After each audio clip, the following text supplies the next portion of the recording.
I think you can hear me now, yes.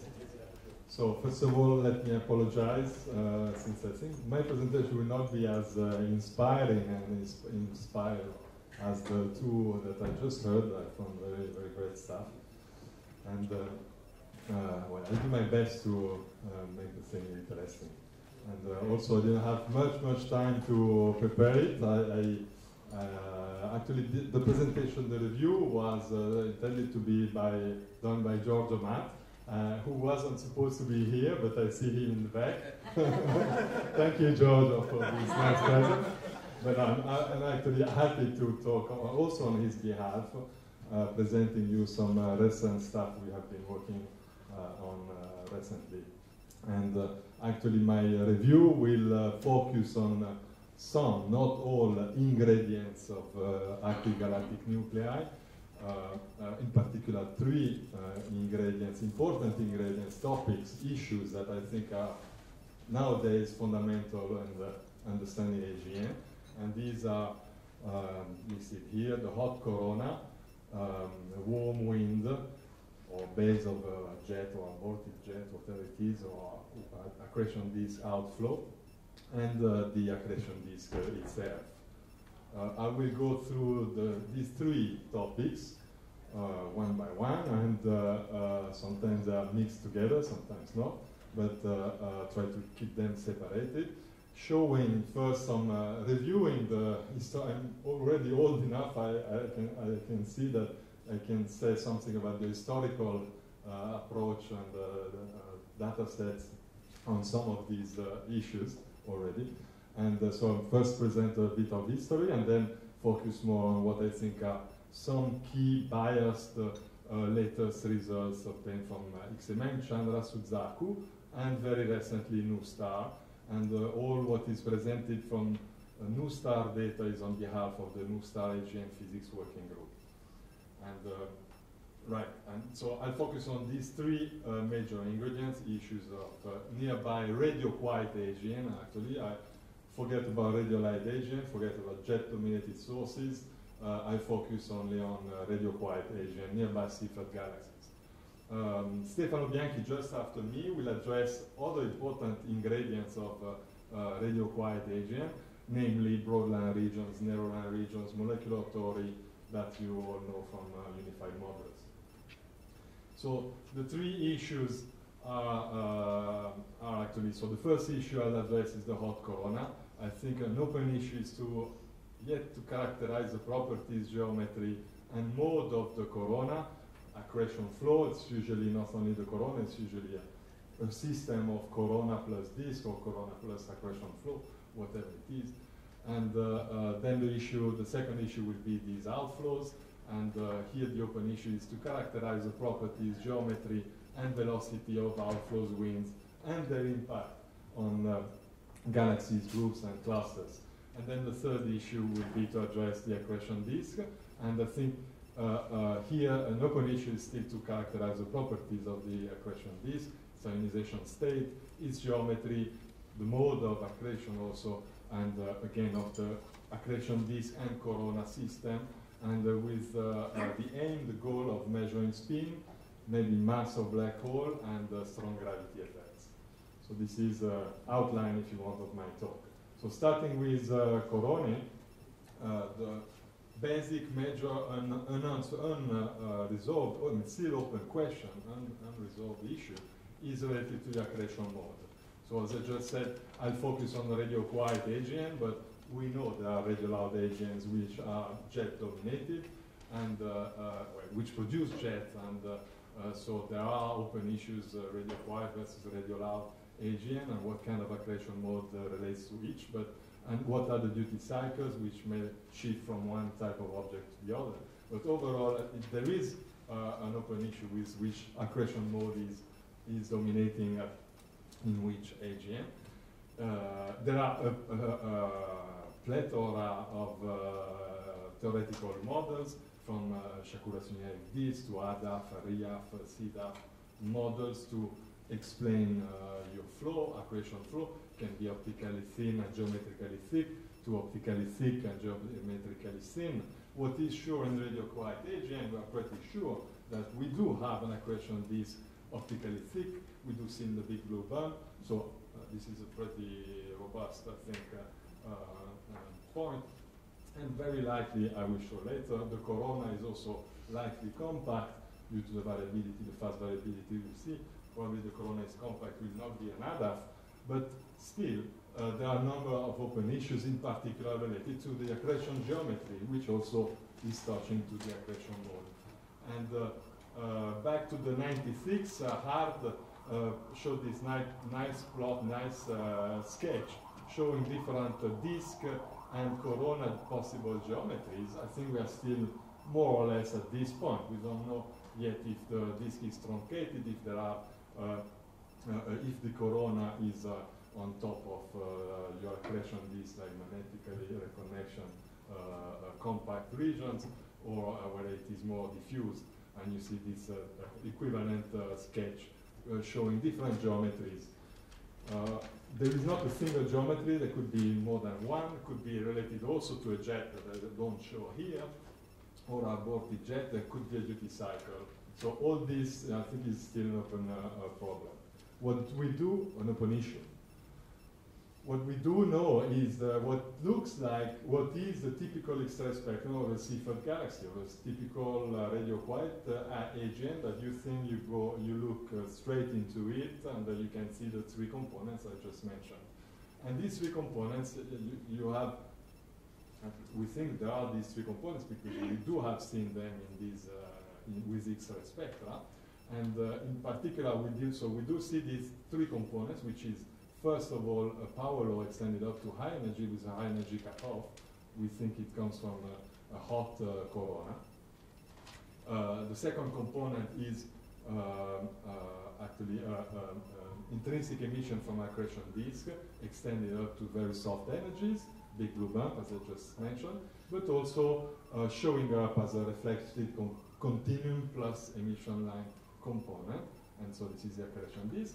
And we do see in the spectrum also absorption structure, probably produced by a warm absorber, some absorbing clouds from us and the AGN. So yeah, we do see these three components, and I will go through these three components, and starting from the power law and the high energy cutoff, which probes directly the corona. That's what we think.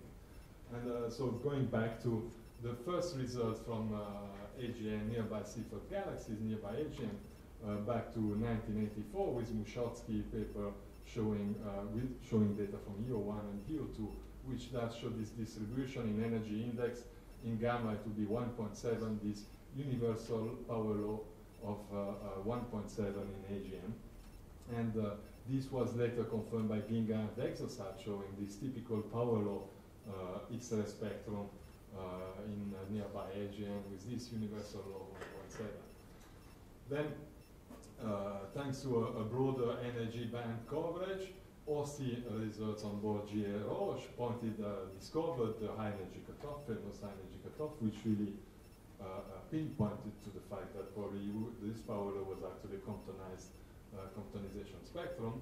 And this was first done on NGC 4151, and then people here in the room, André is in the room, yes, he is, and who pioneered the work on these high energy cutoffs using OSI and the combination of the instruments as well, Pantel, and showing not only for 4151 in red here, but also averaging over Seyfert sample of Seyfert galaxies, this high energy cutoff of 100, 200, 300 kV. So these were the discovery papers. This is what made us think that we were seeing a Comptonized spectrum. Bepo-Sax later on with more sensitivity at those energies, and better broadband coverage showed first on a single source by single source base, this confirmed these high energy cutoffs. This was very clear and very bright sources like IC 4229 and 4151, works by Perola and Luigi Piero clearly showed this cutoff. It was pretty clear immediately that the modeling attempted on these even bright sources for Bepo-Sax was very difficult and we couldn't distinguish between different colonnades, geometries, or different physical models to distinguish between the different cutoffs possibilities. I mean, the statistics were quite poor, even on the brightest objects. This was even more true. I mean, we had the possibility to analyze samples with detect samples, cutoffs on samples with Beppo-Sachs, and these are the best works published, which were published, and by Perola et al. In 2002. So for a dozen of nearby Seyfert galaxies, there were good measurements of these high energy cutoff, going typically from 100 to 300 keV, with photon indices a bit steeper than the 1.7 universal load, which is what you were expecting because of the contribution from the reflection component, which was also well constrained. Here the reflection component as a function of high energy cutoff energy in the Debina 2010 sample from Beppo-Sachs. A lot of upper limits either on reflection or on the cutoff value, but or lower limits. I mean, but some, let's say for a dozen of Seyfert, good measurements with small error bars. But this is more or less so. What was the status with Beppo-Sachs? Recently, with integral on against samples of more than a dozen of sources, work by Molina, recent work actually by Molina and collaborators, confirmed this detection of high energy cutoff in nearby Seyfert galaxies. There, the analysis is slightly more sophisticated in the sense that you have both type 1 sources and type 2 sources, and with a tendency to have lower values than what was, for example, detected with Beppo-Sachs. It could have been very likely in observational biases in the past also. But let's say high energy cutoff of the order 100 keV or so. And depending on how much reflection you would model in the data, I mean, so variation of the high energy cutoff values of from a few tens keV to a few hundreds keV. So this was the situation until actually the launch of NuSTAR. I mean, as you all know, this is a revolution in the field of the broadband coverage and high energy sensitivity above 10 keV. And indeed, I must say it results in amazing spectra. In particular, if you put together with XMM to have the very low energy coverage, you get a huge sensitivity up to 80 keV, which is where then the effective area dies in NuSTAR. But and one would say I was at first skeptical NuSTAR would have very good constraints on the cutoff since the energy is so high. The cutoff value is so large. But actually, given the sensitivity, the measurement, the first measurements on the high energy cutoff, independent of, and without suffering of redundancy with the reflection component, are actually excellent. And you see these paper by Brennan et al. Just submitted gives you an output, high energy cutoff of 145 plus minus 9 keV for this source. It's the Seyfert 1 galaxy, bright and famous Seyfert 1 galaxy. This is a type 2 galaxy, so with higher absorption, but still you see the high energy cutoff is very clear. There is no doubt there is this cutoff at around 100 keV or so, and with very small error bars. And this actually is key. Small statistical error bars is key to attempt to have a physical modeling of this. And we are now in the era of comptonization models also for AGN, not only for binaries. So we can try with cutoff power line, THComp, XAGN, CompDB, CompLess, CompMag, CompBPS, CompSD, CompTB, CompTP, ZSPB, and what else? Well, I'm not sure all would make sense for AGN, but that's the kind of model.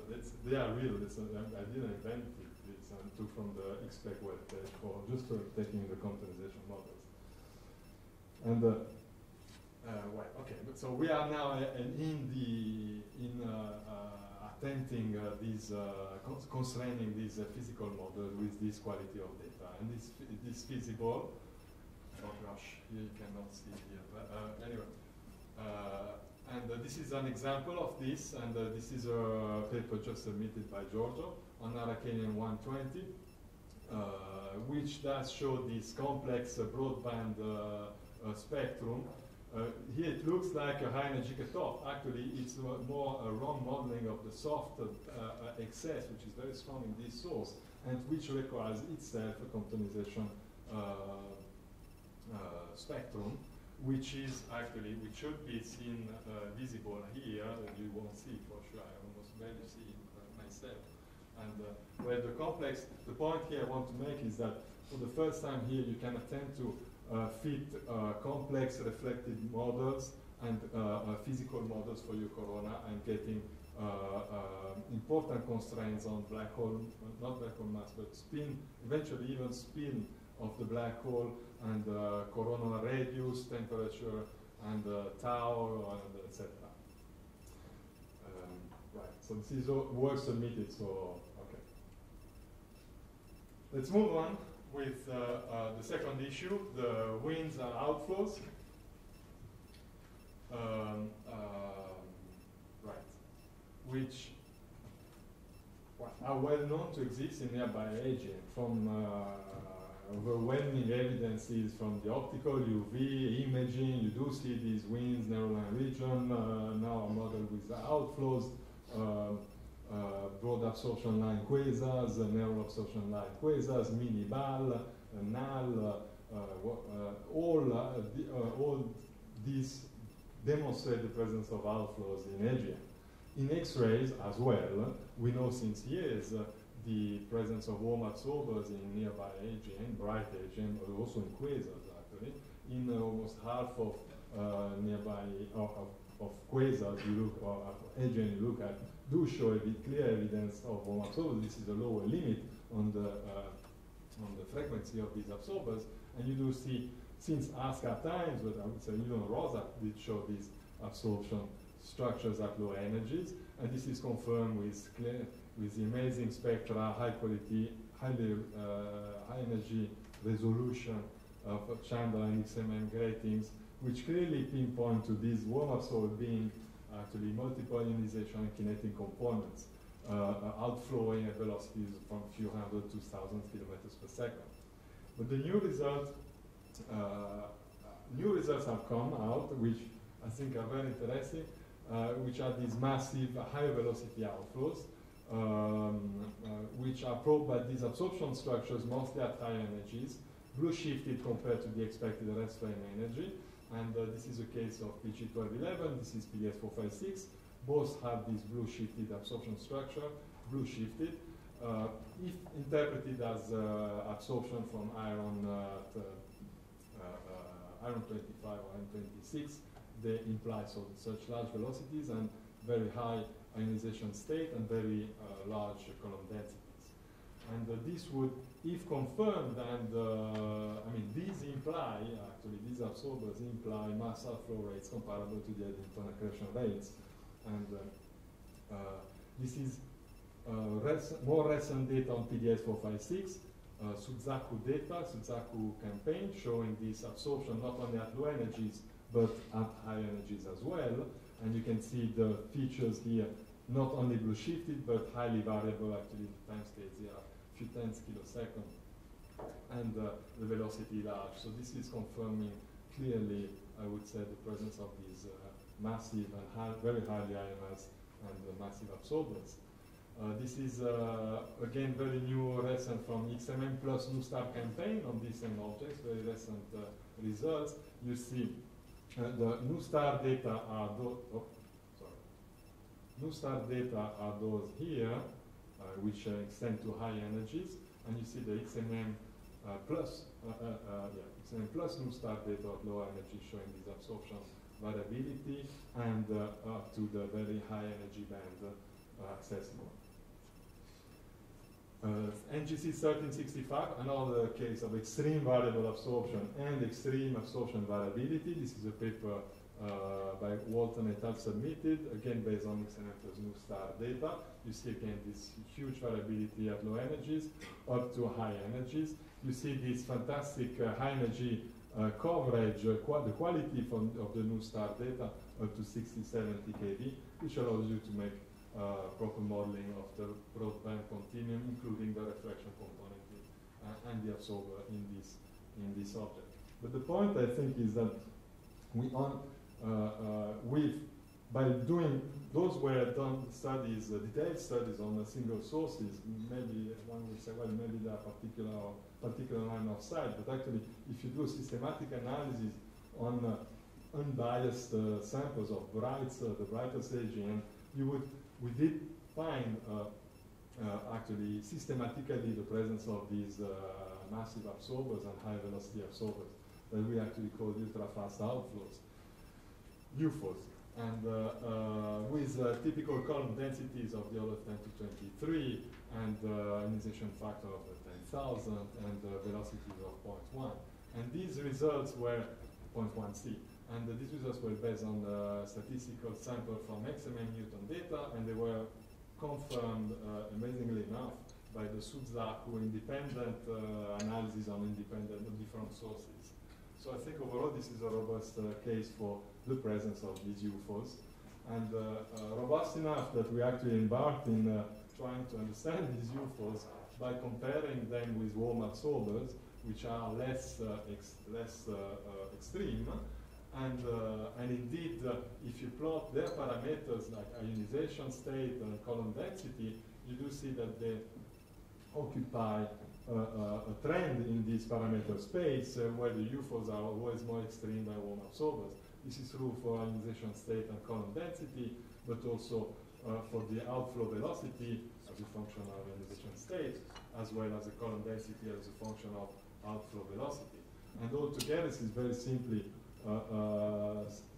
predicted if you assume that both are produced from the same phenomena of an outflowing accretion disk wind, and where the warm absorber would come first, it would be farther away from the source of acceleration and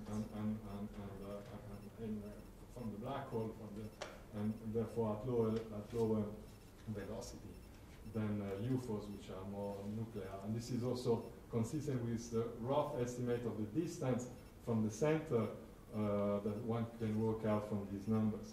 What is interesting also from this is not only to understanding the physics of how then you can understand warm absorber winds and UFOs from the astrophysics point of view, it is their impact. What's interesting is their potential impact on the interstellar medium. And to do that, if you plot out, you work out the kinetic energy as a function of the volumetric luminosity in these objects, and you trace these lines here, dashed lines. This one is 5% of the volumetric luminosity. It is a magic number that theorists will tell you that's what they need to feedback, AGN feedback, have a significant effect, impact on the feedback of galaxies. And you see warm absorber fall short, while UFOs are perfectly consistent with this kind of energy.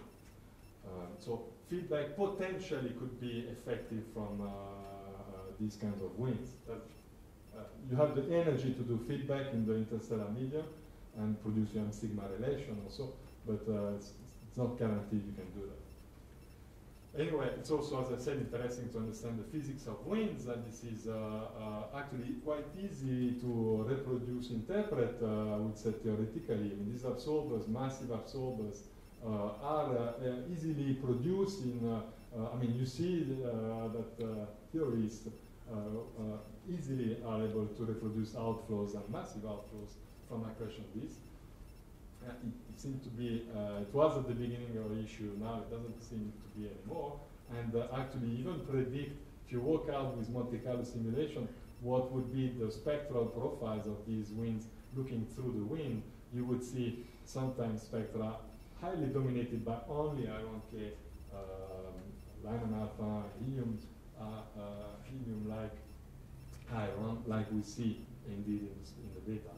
And so whether they are radiatively driven or magnetically driven, it's an open issue. We're working on this. It's in progress. But I think we are pretty confident that if these UFOs are present, indeed there must be accretion disk driven, accretion disk winds. Then for the Right. Open issues actually are that still we need to understand what are the column densities, the locations, the ionization state, the velocity, the covering factor, the frequency in AGNs, the density of these winds. We have rough numbers on nearby AGN. We'd like to know more, for example, even on quasars, and this will of course have the impact on the physics of accelerated and accreted flows, but also on the cosmology, so as I said, to estimate the overall budget, energetic budget from these winds to give it to feedback. I think this is fundamental and still open issue, but there is a lot of work ongoing on this. I would add also that from all wavelengths as well, this has a lot of consequences on different wavelengths. You can imagine, I mean, searching for these kinds of winds and comparing for example, CO massive winds outflows that you can detect in CO and quasars. I don't know how many of you are up to date with that. But I mean, it's an interesting area of research. Last point is so the accretion disk. A parenthesis. First, again, on the corona, and what I need to say is that, well, I think that from light curves on, and we'll hear after my talk much more on the variability, but just need to make a point on this now, just before talking about reflection. It is that from the variability and fast and intense variability, variation in luminosity of the order of 10 to 44 per second, on very short time scales, this only implies that most of the radiation comes from a compact inner region of AGN. And I close the parentheses.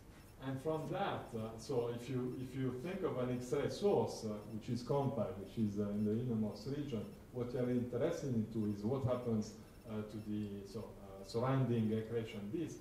And actually, we do see a reflection component from this accretion disk.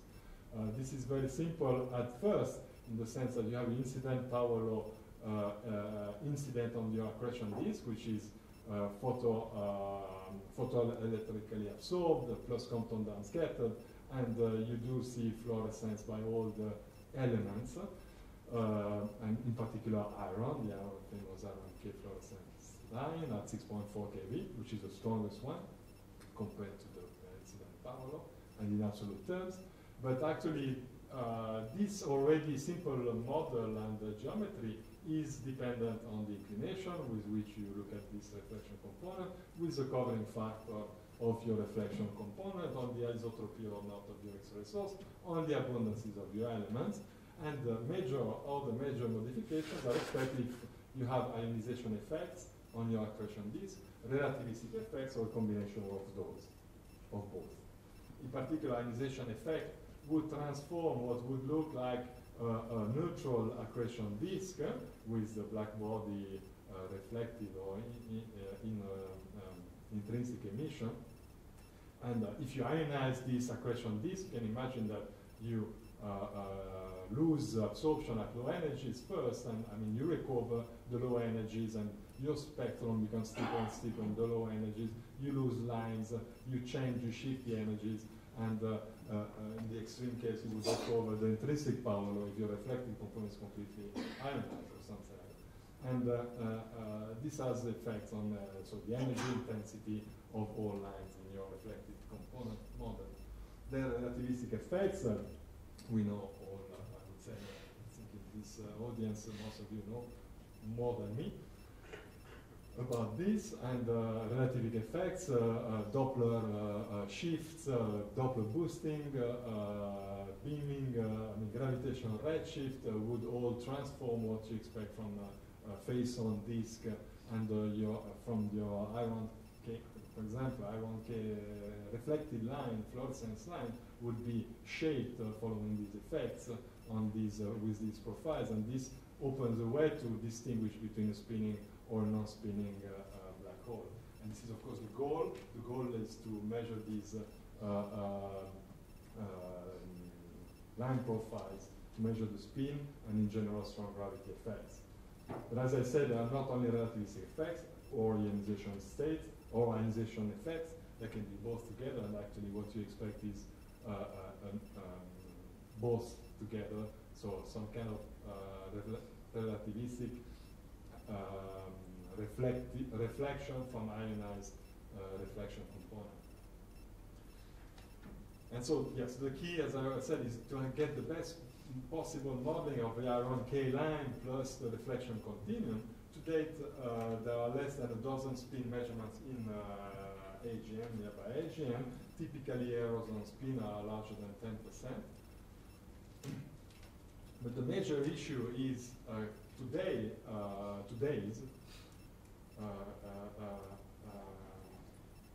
the absorption, the potential of complexities produced by near clouds along the line of sight or near the line of sight, which could, by reflecting, absorbing, or transmitting the radiation from the corona, could make the interpretation of your spectra complex. And an alternative explanation, I mean, there's been a lot of discussion in literature and at conferences, is so an alternative explanation from these broad redshifted wings is from a partially covered complex ionized or partially covered neutral absorber, or more than one neutral absorber along the line of sight or near the line of sight. And I think that today this is the remaining largest complexity. New star is helping on that, because a new star may, thanks to the high energy coverage, test the two different hypotheses, whether you do see the innermost region with gravitational effects from your question on this, or actually you do see absorption along the line of sight, which mimics a broad redshifted line. And the two models actually predict very different high energy continuum shape. And if you take the first results on NGC 1365 with the XMM plus new star, you do see that the high energy data is clearly in favor of the gravitational distortion to explain the broad line. This is a paper that we saw on Nature. I think the revolution has come, or could come. I'm not sure yet whether it is a breakthrough or not. Well, it is a breakthrough because we never did it before, but it could solve this issue forever. And it is a timing analysis on nearby and bright AGN, and where you are able to measure lags as a function of period, as a function of Fourier frequency, function of energy, as a function of flux, as a function of mass. And there will be, after my presentation, a number of talks by these colleagues listed here. Just want to mention here a few examples. That this is a typical light curve for a highly variable nearby narrow line C1. And if you look at this light curve and you look at this spectrum, where you do see, it could be that you are dominated by iron L emission here, a power law component here, and iron K emission here, and you plot the different light curves in these two different energy bands, and you plot so these light curves in these two energy bands at two different time scales, short time scales and long time scales, and you see if there are shifts in time and lags in time among these two light curves. And you do detect, actually, make a cross-correlation function, for example, you detect soft lags at short time scales and hard lags at long time scales. And this is viewed better if you move to the Fourier space, and where you have the lagging frequency space, you see the positive lags and negative lags we already have heard about. The interpretation from these are fluctuations propagating along the disk for the hard lags, and the reverberation for the soft negative lags. But still, there are discussions interpreting these soft lags. I won't enter into the details of this. You'll hear more after my this afternoon talks. Just want to point out that if you plot these lags amplitude as a function of mass, there are interesting correlations showing up, which may tell us something fundamental on the origin of this, whether it is reverberation. Well, whichever is reverberating, whether it is a disk or something very compact anyway, near the source. Another example is here, just from work from Cara. I think it is. I'm not sure when it is. I think it is Cara et al. Or Zogby et al. 2012. But you can see the difference also in the energy lag profile of these lines, and this is actually pointing strongly in favor of a reflected component, reflection component producing these lags, which varies as a function of frequency. But well, I don't have time to enter into the details. So my conclusions are the following. Just for the hot corona, I think we just started with splitting constraining physical models. For the future, probably broadband spectra. I mean, this study will benefit in the near future, for the future by fitting with broadband spectra, of course, like with XMN plus NuStar, and soon, hopefully, with Astro H. For the winds and outflows, I also think we just started with understanding the ubiquity and variability of these winds. To understand better these winds, I think we need better energy resolution. We can do as much as the best we can with XMM and China, but certainly Astro H will be a revolution in the near future on this, and in the longer term, of course, Athena Plus, if it will be approved. And for the accretion disk, again, I think we are about to understand and model properly the inner disk behind the clouds and wind. I think for this breakthrough has maybe already come from timing measurements and lag measurements. We need also to use all we can with by combining with the spectral information and energy resolution. For the future, you need to increase in that direction throughput and energy resolution to address these issues. And therefore, XMM will start doing a good job. It will be also good for a few objects with Astro H. And in the longer term, Loft and or Athena Plus will certainly make a great breakthrough on that.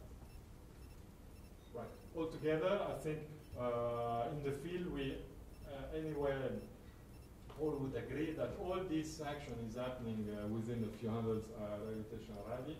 And but then Stefano Bianchi will talk about what is happening later on, I mean, on more larger scales. Okay. Thank you for this.